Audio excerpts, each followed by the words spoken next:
Tanong ng marami, ilang beses ang nabanggit ang pangalan ni Ginoong La Chica Yes. sa pagpapatuloy ng impeachment trial.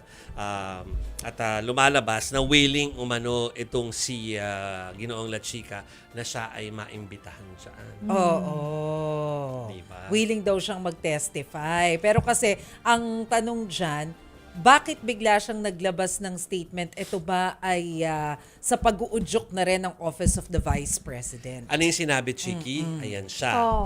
I have never refused to appear or testify if lawfully called. I'm prepared to tell the truth subject to applicable laws and security restrictions. Of course, pag pinatawag, isa na naman din siyang hostile witness kung tutusin because we all know kung saan yung affiliation niya, di ba?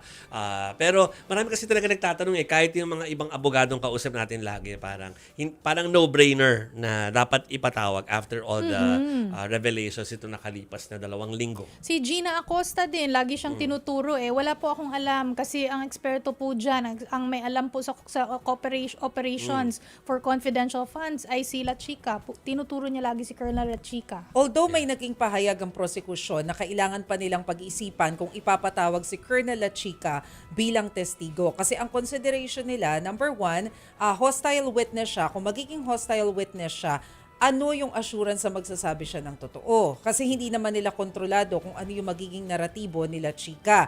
So, hindi pa rin naman doon natatapos dahil may chance din naman ang kampo ng depensa na magtawag ng ibang testigo. Sila ang Posible tatawag. raw na yung Yeah. defense ang tumawag kay La Chica. Tapos tsaka nila i-cross Oo, kapag pinatawag. yes.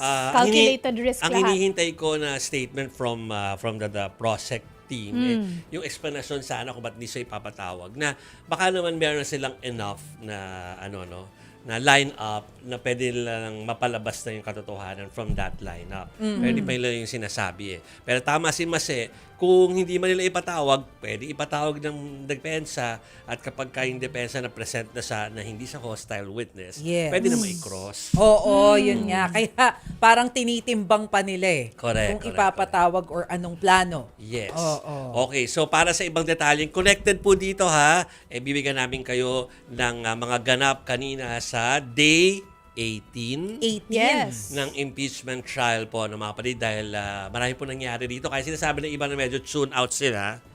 Meron pa rin mga naganap na interesting. Ay, kasi iba yung interest nung nangyari kahapon. Oo, iba-iba. Oo. So,